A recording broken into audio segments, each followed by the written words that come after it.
Hi, everybody. I'd like to welcome our guests. We have Michael Walls and Andreas Pliatsikas. Pliatsikas. He says it's so easy. I don't know how, but I was born with it. all right. I also have somebody, a special guest, walking in at this moment who works with you. I don't know if you remember him. I do. If I see well, that's His name is Mark Mindek. of course. I love Mark. Hi, Mark. Do you know? Mark, is your video working? Yeah, I think so. Is it not? Yep.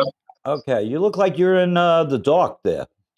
Well, I've been in the dark for a long time. You know how it is. I understand.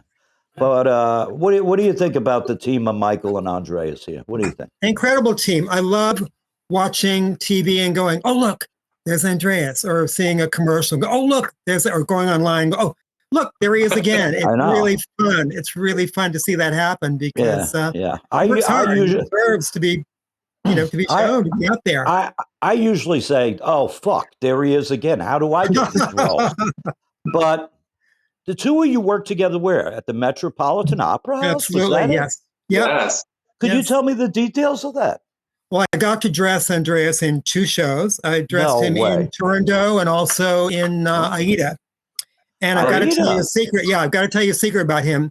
This man has got no fat on his body whatsoever. He has a waist that would make Scarlett O'Hara really jealous. Mark, you're amazing, but that was then. Okay, well, wasn't that long ago. Do you know Michael? Michael Walls?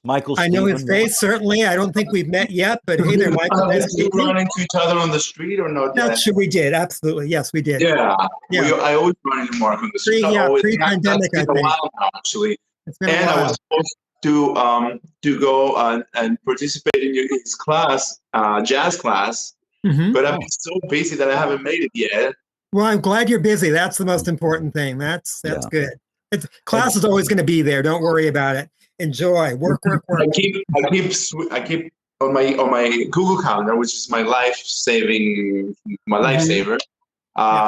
Every week I keep moving your class to next Thursday, next Thursday, just so that I don't forget that I have to finally do it at some point since it's still there. Yeah, sure. Thank you for that, Mark. I truly appreciate it. I'd also like to introduce to the audience Mr. Max McGuire, who teaches at the Studio for Dance. He's been tapping away with the shoes, with the silver shoes or whatever the hell, for years now. He's an expert. A tap dance expert, and he's got a lovely beard. So, Max, do you know these two gentlemen? Never seen him before in my life. Okay. Let me ask you a question, Mark Mindek. Yeah. When you were dressing Andreas, at times were you thinking in your head what a pain in the ass this guy is? Never happened. Not one time. That's why he works all the time, because he's not a pain in the ass. Thank you, Mark. We actually love each other so much, right, Mark? Yep. Yeah. Okay, you heard that. Newbie actors, don't be a pain in the ass, and you'll get the roles. That's right. Yeah. What do you think, Michael? Did you get a haircut just for my show? Michael or Mark? Michael. Michael looks very sexy tonight. Yeah. Look at that. Yeah. He looks like Johnny Depp or some shit. Yeah. Oh, thank you. That'd be nice. Max, what do you think about the situation of acting today? Do you think it's going to come back strong? Why not? I mean, there's already a number of TV series that are filming, and there's tons of film work out there right now, and they've opened, Broadway is reopened again, and there's everything is coming back. So, it's just going to be better and better and better as long as we stay healthy. Right. If the pandemic comes back, we'll be back where we were in 2020. Do you think they're taking enough precautions? This is a general question for everyone. Do you think they're taking enough precautions? The Screen Actors Guild, I myself am with Actors Equity. I'd like to ask you, gentlemen, that question. I think so. I just did a shoot last week, and everyone had their own table. Everyone was 6 feet apart. There were all kinds of barriers and things. We were tested 500 times before we even got on set. Constantly wearing our masks. It's a lot of precautions. I think they're doing a good job. I really do. Yeah. Film and TV is like totally. It's going to be harder for live theater because you don't have the places to wait. You don't have that green room with, the space and all of that. People are closer together. So it'll be more difficult, but I think it'll still work. What I see the audience from a show that just opened, I can't remember. And all the audience members all had on masks. So, I think I think everybody's trying to follow the protocol as best they can to make it work. So I really think it's pretty good, to tell you the truth. The night before the Met shut down, it was interesting because the singers were coming in saying, yes, and people in the audience are wearing masks. And I thought, oh, how weird. And little did I know, a year and half later, we're all wearing masks. It's important. It works. So why not? And it's not easy. Mark, are you back? Are you back at the Met? I go back tomorrow. I can't wait. Yes. I'm really excited. Yeah. This is at Lincoln Center, the Metropolitan Opera House. Something the Met has done this year, which is really important, is that they've renamed the super department the actors department. Because, I know the people at the Met appreciate it, but people don't know what goes into that. They think, oh, they carry a spear, they walk across the stage. No way.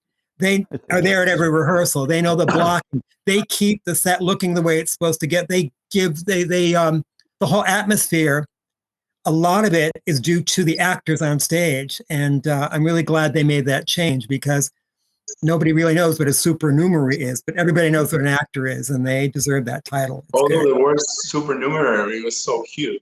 I know, exactly. It's like, however you write. S-U-P. Mark, you were in a few shows, right? I'm in Magic Flute, yes. I start rehearsing in November. So I'm so lucky. I get a chance to do puppetry in the first act, and then I'm a flamingo on stilts for the second act. So it's a real joy.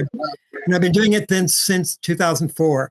So a long time. It's been great. It's been great. The Magic Flute, they do it pretty much every year, right? Not every year, but 3 years they were in Australia. Right. So but some years they do both the German and the English, which is heaven, because you get double the number of shows, which is really good. But this year is happening? This year's happening, yes. They're going to alternate it with Cinderella. So wow. Yeah. Cendrillon, is that? Yeah, that's the one, yes. my French is not so good. So What roles did you play at the Opera House in Toronto and the other play, Andreas, and the other opera? Oh, Toronto. Did you carry a spear? I carry the sand banner, so I'm called the sand banner. I'm carrying a sun. I'm sorry, so I'm the sand banner.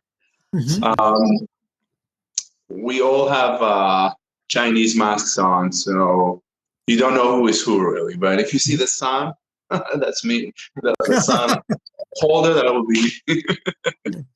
Then I was okay. That might sound weird, but I was an Ethiopian prisoner in Aida. Wow. A half-naked Ethiopian prisoner, to be exact. It was fun. A lot of other roles too in other operas. You've done a ton of operas there. I was a priest in Tosca, and a soldier in La Boheme, and I was like some kind of a soldier again in Semiramide, but we were wearing like short mini skirts. That was fun. Did you have to wear a cod piece? Wear what? A cod piece. What is the word? I guess. Say it. Cod. What's that? No, I don't know. So, and then it was like it's a 14th century garment that covers the privates, but them look really huge. So it's I see what you mean. Okay, no. I wore one of those in ABT when the ABT is at the Met when we're doing Romeo and Juliet, I believe. I wore one of those. Yes. So yes. Yes, absolutely. Now you were recently also a chef in something that was on TV. And it was so great because you had no lines, but I knew exactly what you were thinking. Oh, he did. He said a couple of times. Yeah, I said a lot actually, but it's just like I had to put a fake Belgian accent, so maybe nobody could understand. It worked really well.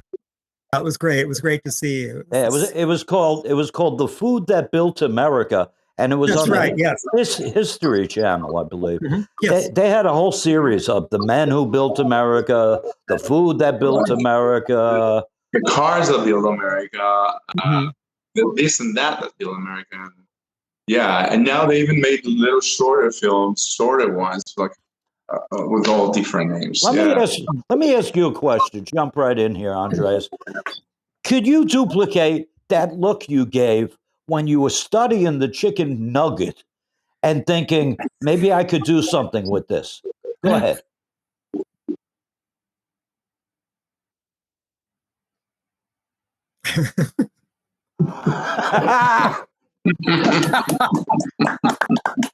That's exactly what he did.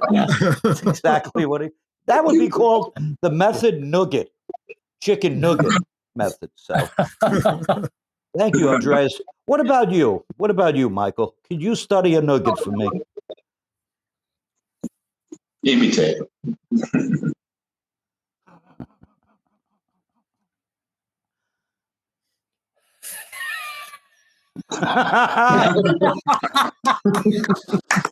All right, Mark, your turn, Mark. Okay, good. That was my idea exactly. To it's like I can do what you do better. No, you can't eat it.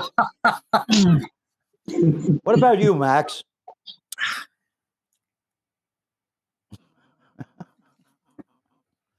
I can't see your nugget. There you go. Where did he go? No. It's like he doesn't like chicken nuggets. All right, so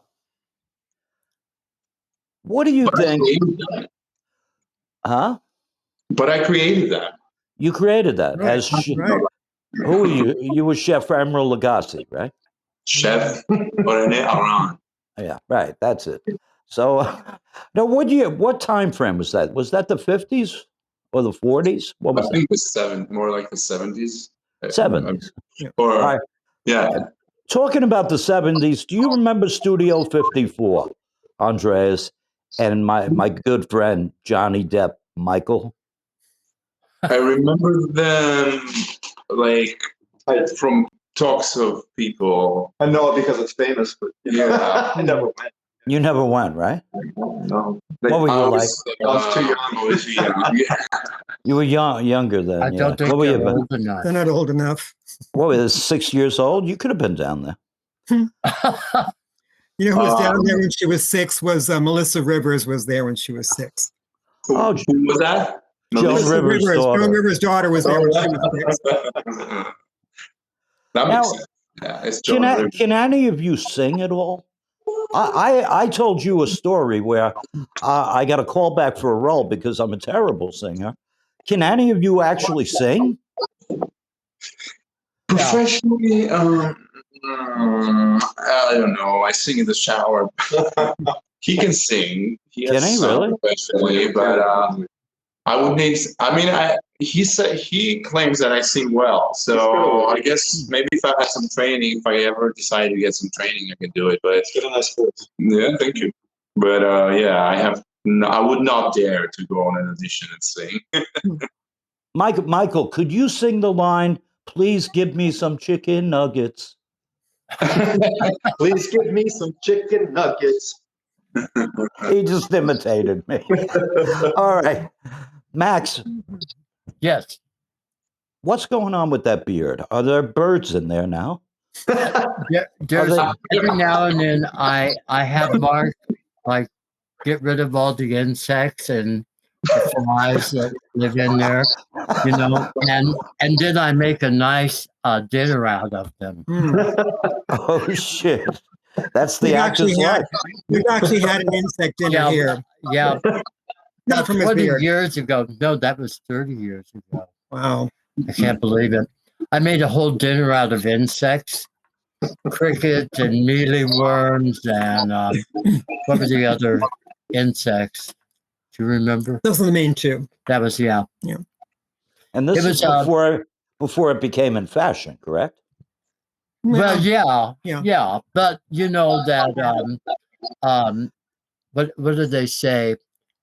90% of the people in the world, or maybe it's 100% of the people. No, 90% eat insects. Eat insects on purpose. as part of their regular diet all over the world, but 100% actually do, because the truth of the matter is insects are in everything that we eat. Exactly. They get ground up in flour and salt and just everything. So you know, it's protein. It's good protein. Yeah. What kind of insects? Well, actually, crickets taste really good. They taste like soft pistachios. They're really pretty good. Right. All right. Good. Wait, I have to ask now. Do you guys know each other, Mark and Andrew? Or yes. Is this the first? Oh, yeah, you have. We do know each other. Yes, for sure. Well, how did you guys meet? Was it through? They actually came to my off-Broadway play, which you did not, Andreas. Thank you. I hadn't met you yet. Remember? Oh, that's correct. All right. All right, you come to the next one, please. I would have come for sure. Yes, I'd love to see you. I told you already. Now, Max. Yes. When you used to go to Studio 54, were there bugs there? Of course there were. Okay, I can tell you about the bugs there. I worked there for a year. And when you went downstairs underneath, there was a space where you went from one side of the building to the other, like a tunnel. And the roaches were so big, if you stepped on one, it would carry you 3 feet. I mean, it was pretty infested down there. But they cleaned it up eventually. But in the beginning, it was, it's pretty creepy down there. Let me ask a question. This is a very social question. Okay. Do you think the whole homophobia thing is going away at all? Because we're talking about the 70s, Studio 54, and how people really scudded their feet about coming up with a cure or a vaccine or something for AIDS. Do you think we've made any progress right here in the year 2021 with this homophobia? Have we made any progress?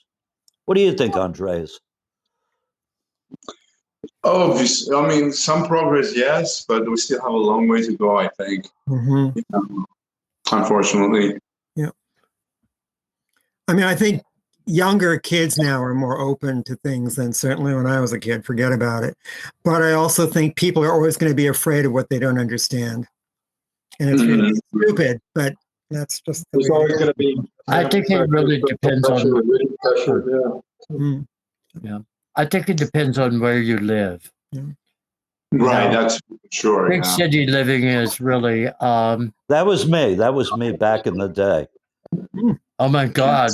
What a weird dress you're wearing. That was me. That was me in my 20s. Yeah. Oh wow. Yeah, with some girl. I don't know who the hell she was. But so you're dark Wasn't hair. it your wife? No. I was too hot to be married. But I used to go to Studio 54. I'd walk in with one girl and walk out with 3. Wow. Yeah. You're a guy, huh? I don't know. Was it in La Cage aux Folles? I forget.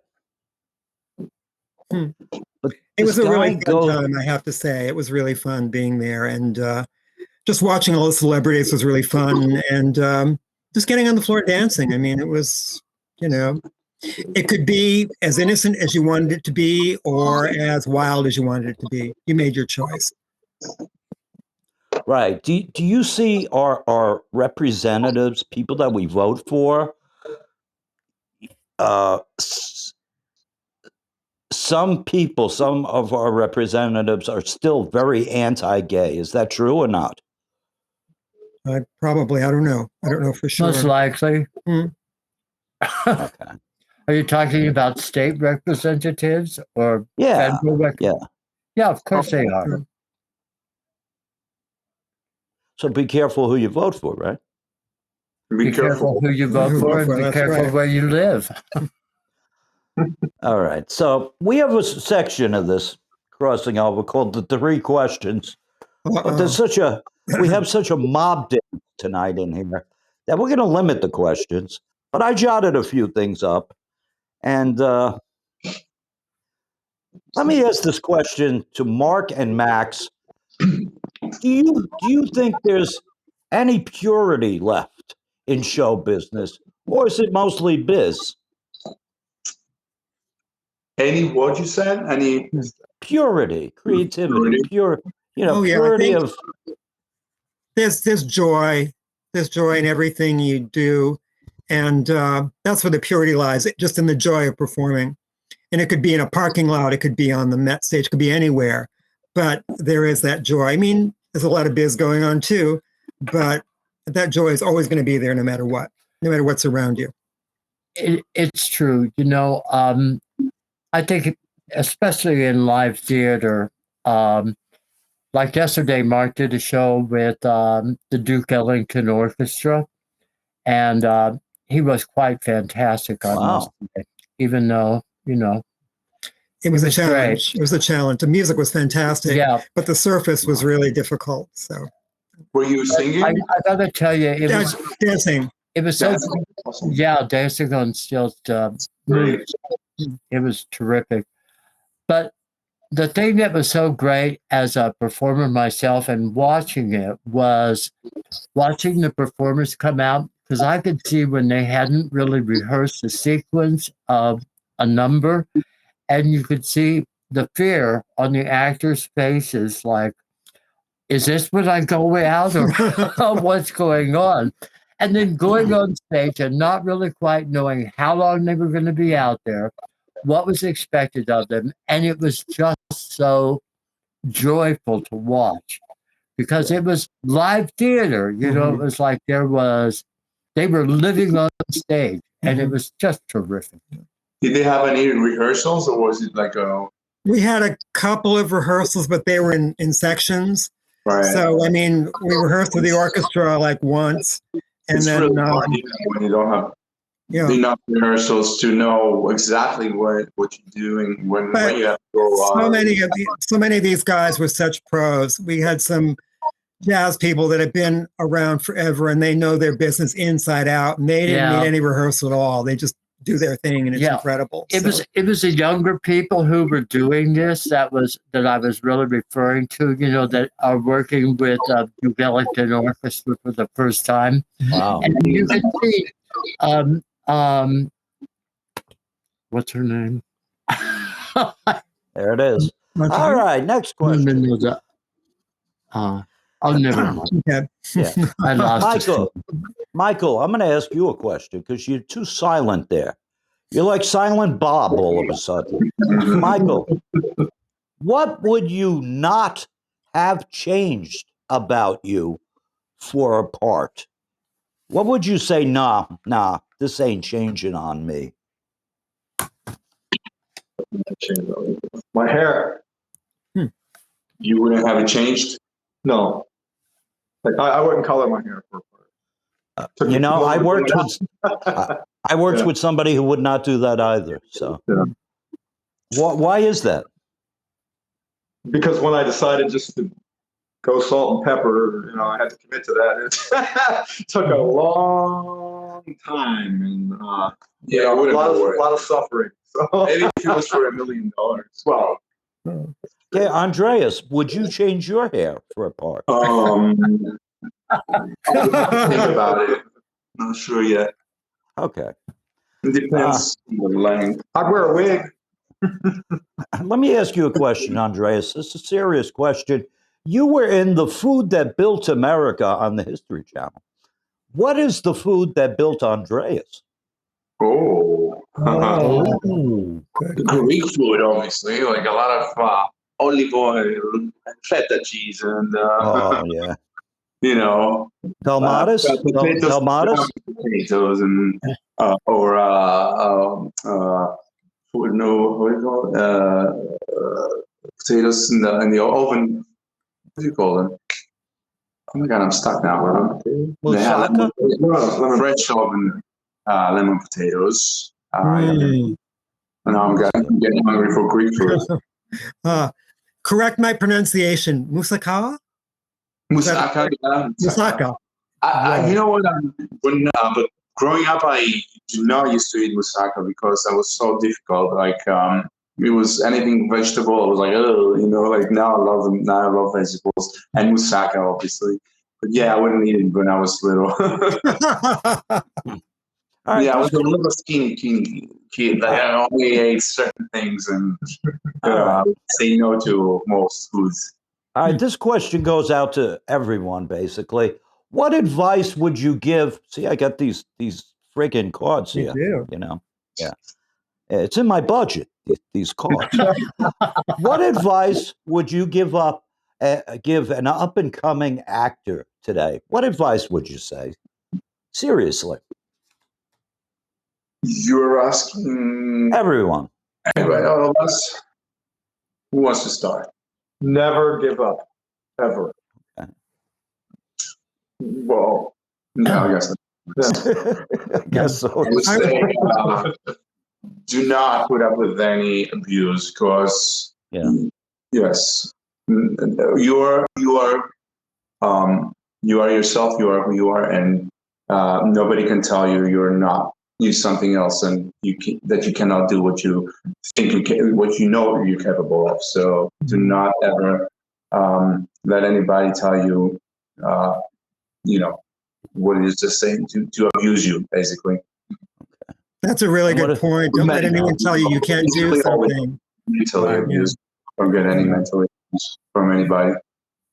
What do you think, And then Matt? diversify too. I say diversify. Experience all that you can, because you can bring that into a character. So learn to do it, possibly learn. Try singing, try dancing, try everything. So that you have at least a little bit of that to draw on whenever you have a character. I think one of the most important things also for an actor or a performer in general is, I think that dance is a really important element, because it teaches you how to move, and it teaches you how to take care of yourself in a lot of ways. And again, like following in that same place, like study as many different things as you possibly can, just so you can be ready to do anything that's asked of you. Like when I was a kid, I used to ride horses, because I grew up in Kansas. Now I don't even want to be near a horse. But, there was a period of my life where I would have loved to have done Westerns, because it wasn't, it was something that I felt familiar with. But, just go for all the, study all the different things you possibly can. Right. Read as many plays as you can. Read different kinds of plays, once again, so you get familiar with the language, you get familiar with what a playwright's going after. Okay, piggybacking on that question, a little more advanced, somebody's doing the self-tapes. How do you pick a monologue that is right for you? This goes out to everyone, because this is very important when you're doing a self-tape, to pick the monologue that fits you. How do you go about that? You have to know what you have to associate yourself with the monologue you pick, and you have to feel like that you connect with the monologue. Otherwise, you have to make sure that you like what you're reading, and that you can associate with yourself, like with your abilities as an actor. And you don't just take any monologue and go, I can do this, Right. Very good. Very good. And Michael, what do you think? I agree, and I can liken that back as a musician. It's always hard be forced to learn something because of technique when you have no interest in it. And then to try and turn that into a performance piece, this would never resonate with me. And I find it's the same, with acting. If, looking at monologues and things like that, I turn away a lot of them just because they just hold no interest for me. I want something that resonates with me, or, something I feel like I have some experience with that, I can bring, to the character. Sometimes you might need another person to tell you this monologue is not right for you, but this one is. And yeah, because sometimes they can see more, like what you cannot see sometimes, and they'll be like, that character will be very good for you. And then you realize it once you go into the monologue. Okay. What do you think, Max and Mark?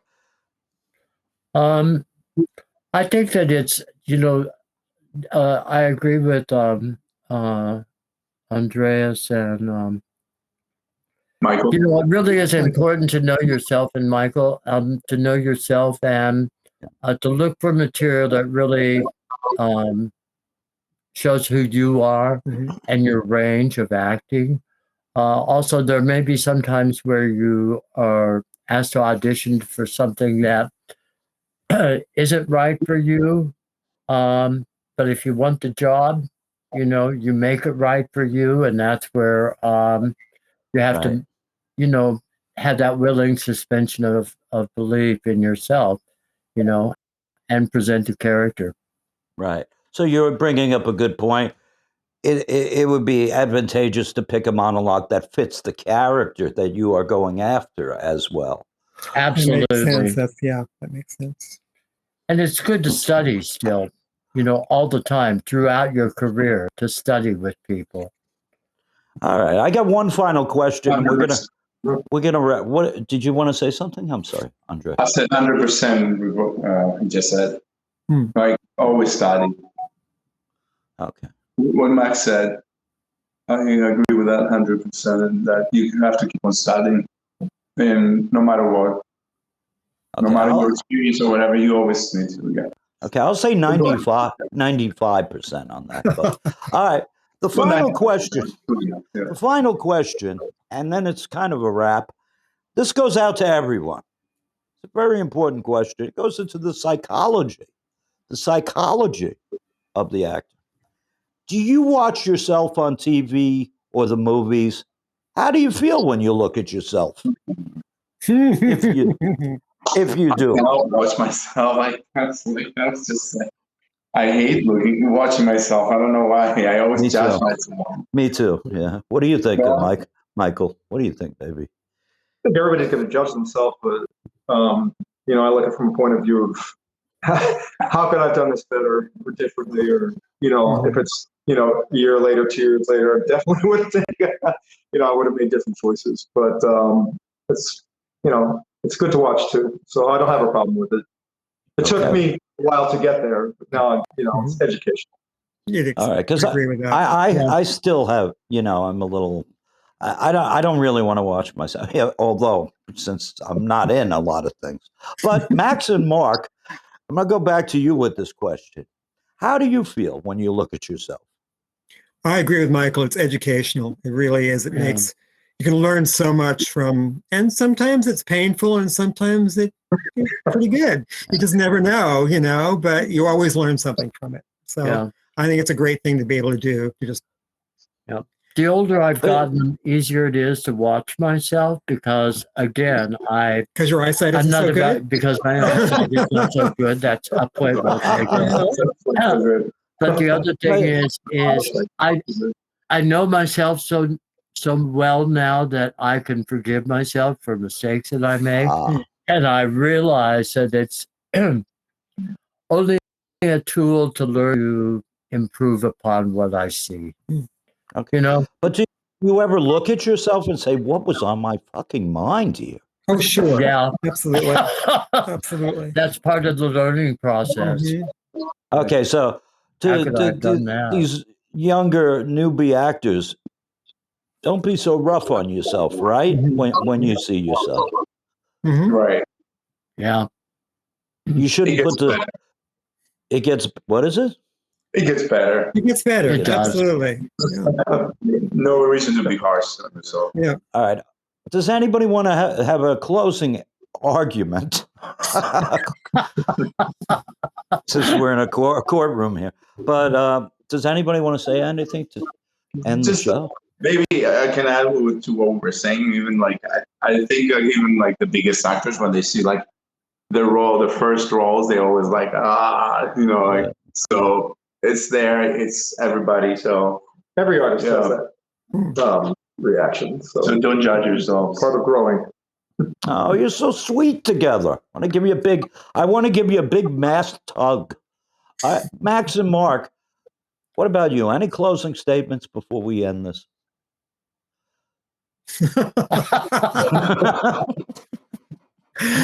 Not tonight. No. I think we covered a lot of stuff. Thank you for a great interview, Mr. Andrew. I think you covered some really good points. Mr. Kelly, I'm sorry. Whoopsie. Mr. Aardvark. Mr. Aardvark. Sorry. Right. I got my animals mixed up. I have all of my technological devices, the Alexis and Siri's and everything, call me Mr. Kelly because I am so low on the self-esteem platter. All right. I'd like to thank all of our guests today. Our special guest, Andreas, here we go again, Pliatsikas. Yeah, okay. What he said. Let's spell it all together. Pliatsikas. Pliatsikas. I said ass. Pliatsikas. Right on. I got it. You got it. Yes. And I wanted to thank Michael Walls, our special guest as well. We have 2 returning guests to bring them on to say hello to Andreas, because in this time of COVID, we don't get to say hello to each other a lot. That's true. It's hard. My boy, thank you, Mark Andrew. Mindek, Max McGuire. I want to thank you. I can't wait to see your movies. Thank you from Mojo Rising, Topical Entertainment News, the Aardvark Interviews. There's a show Tuesday, Thursday, 7:30 p.m. Another show at 8:30 p.m. Ladies Live. It's a little dirty. Watch it. Tuesday night, you got Listed Live at 6 p.m. Listed Live, Tuesday at 6 p.m. And I think we're out. Thank you. Thank you. Thank you. Ciao. Bye, Andrew. See you guys. Nice to see you all, guys.